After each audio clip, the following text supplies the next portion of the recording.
Where am I going to find value in this year's Tampa Bay Derby? Wait till the end and find out. Trust the Profits is proud to be sponsored by Game of Silks. Go to silks.io to get in the game.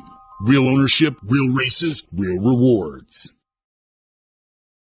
Yeah, go to Game of Silks, find out about their season 2 coming up. They've been a great sponsor for us. We're really happy to have them aboard here, and we are really happy. The formula I'm right here to talk to you about, give you a full field rundown of what we think is going to be the Tampa Bay Derby. Right now, we've got a list of 9 horses that are probables for the race coming up here. Did I do my math right? Is that 9 or 10? Doesn't matter. We're going to get through all of them anyway. Any horse that's listed there, I've got a slide for, and we're going to talk about coming up here. Yeah, it is at Tampa Bay Downs. It is the show in town this weekend if you're following the Derby prep races. It is 8.5 furlongs. It is on dirt. It is going to be a hoot and a holler, and it is going to start with us talking about the past. There's a couple sires in here that have been extremely successful at the Tampa Bay Derby. Tappet is the one that jumps out right away. We've got Ring Weekend. We've got Taprit, got Tacitus, third place finish at the Derby for Tacitus, and Tappet Trice most recently. Yeah, no Tappets in this one. Giant Causeway also with Carpe Diem and Classic Causeway. So yeah, Giant Causeway also in here is a winning sire multiple times over. So what else do we take away from this? Up and down, as you see in a lot of these prep races, up and down in terms of horses entering in and their success. Obviously, I mentioned Tacitus. He had some success. Taprid is also in there, had some success in the Derby in terms of finishing at least in the top 10, top 7. I think Taprid was a sixth place finish. Go ahead and correct me in the comments on that one, but I know Tacitus was the third place finish. We're not seeing like huge Derby dominators coming out of the pack here in the past 10 years. Obviously, we've had a bunch from California, so we're not going to get a whole lot coming from Tampa Bay, but there've been some horses worth talking about, that's for sure. And let's go to the horses worth talking about this year. Let's start with No More Time. Yeah, No More Time, really the big name to pop out this year since he did have such a dominating performance at the Sam F. Davis G3, going gate to wire there, beating Agate Road by 1 1/4 lengths in that one. And that is after coming out of the Mucho Macho Man. Having a bad start, had some things to fix, had a fifth place finish in that one. 3.5 lengths behind, 3 1/4 lengths behind.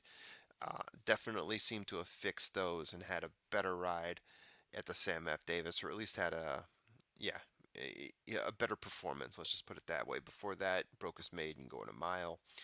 6 lengths over breakout in that one, stalking the pace early. This is a horse that we've seen is going to be at his best if he gets out early, gets out on the pace, maybe sets the pace. Um, yeah, Paco Lopez, Jose D'Angelo.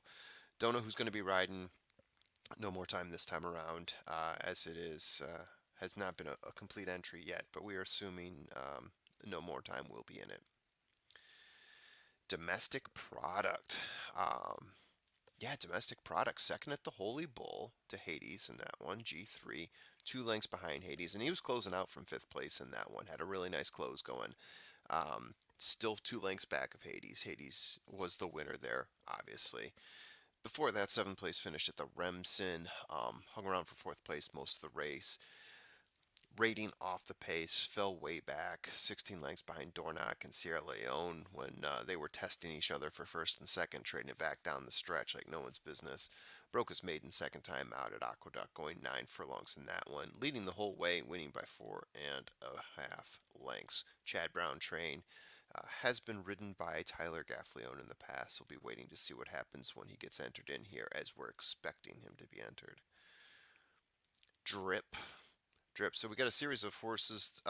We just talked through horses that, and I think we got maybe one or two more that have gone through graded stakes races already. But there's a whole bunch of horses in here, a handful at least, that are coming off of just single maiden special weight races, single maiden special weight wins. Drip is one of them, coming out of a 6 furlong race, going gate to wire in that one with a 2 1/4 victory over Discreet Mischief. Um, from Whitworth Beckman. Jareth Loveberry was the last jockey to ride this horse. Good Magic is the sire. Good Magic, what do you say about him? Yeah, he's been a pretty solid sire. He just sired last year's Kentucky Derby champion. So there's that. Ever do it. So this is another horse that has been coming out of stakes races, graded stakes races, but hard to judge the last race because he lost his rider in that one in the Sam F. Davis. So ever do it. Um, Really, it's 4 races, but I kind of give him a gimme on the Sam F. Davis. Mucho Macho Man was dead last in that one.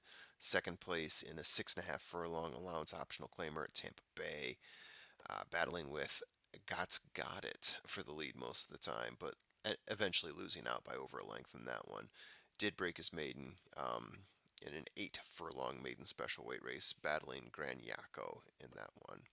Um, Ever do it? Still waiting. It unfinished project, I guess you could say.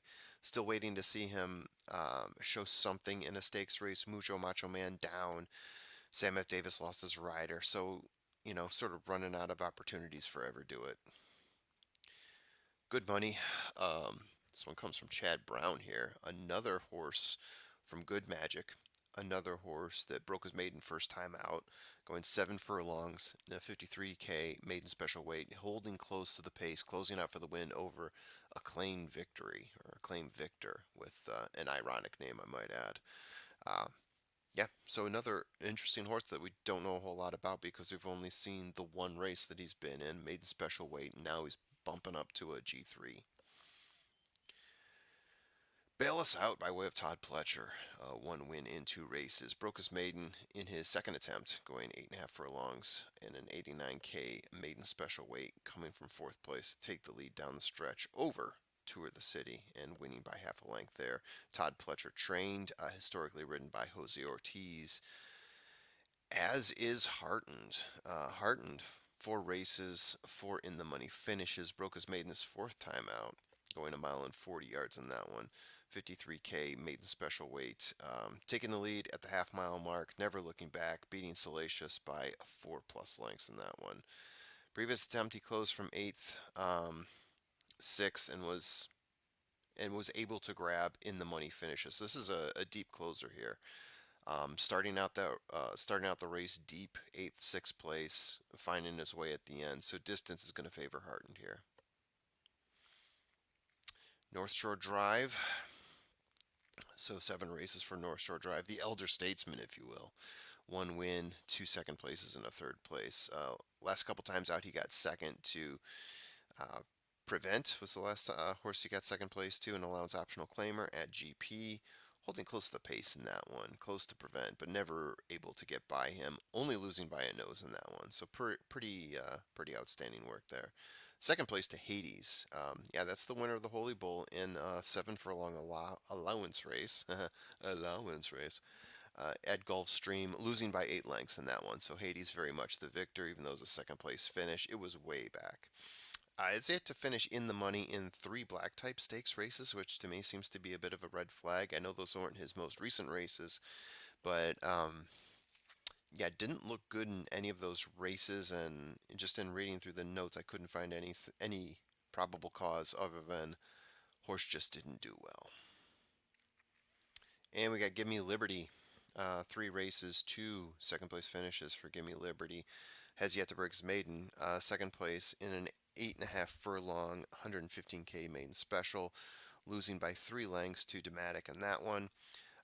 Losing to some horses running in some graded stakes races.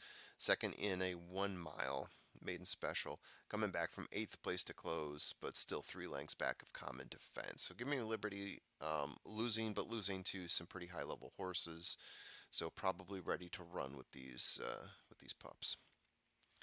Finally, Tour Guide. There's always one that looks like it's out of whack here, and this one comes from Saffy Joseph Jr. But obviously, he knows some things that I don't. One in a maiden optional claiming, not even maiden special weight. This horse didn't run in any maiden special weight races. Coming straight out of a maiden optional claimer, going a mile on that one, beating Iris's Dream by a head. Yeah, Saffy Joseph Jr. knows his way around Florida, so maybe he knows something about Tour Guide that the rest of us don't know. Or maybe Tour Guide doesn't get entered in. Remember, we don't know the entries yet, don't know the jockeys, etc. Doing the best we can, and that brings us to the end, which is the summary. I'm going with domestic product here. I think there's only two horses here that are going to be the safe place. It's either going to be domestic product or no more time, and I do like domestic product better. Um, I think against no more time, he had problems passing Hades at the end, 2 lengths back, but I think domestic product is going to have an easier time with no more time. If we're going to talk value, I am looking at both of the good magic horses. I'm tempted by the Todd Pletcher horses. I am looking them off. That could be to my detriment. This is a little bit of a risky play, but I do like good money and drip, and I think one of them could be a second or third place finish here. Could be a surprise in there. Just based on good magic being the sire, based on the fact that they're coming off of wins in their first race, there's some stuff to like there about both those horses. So that's what I got here. What do you guys say as I remove the slide here? What do you guys say about this Derby here, this Tampa Bay Derby? Um, is there a horse in there that you like? A horse that I didn't talk about? Are the Pletcher horses going to break inside the money over the good magic horses that I picked there? Am I crazy to pick those? Let me know in the comments, and have a good day.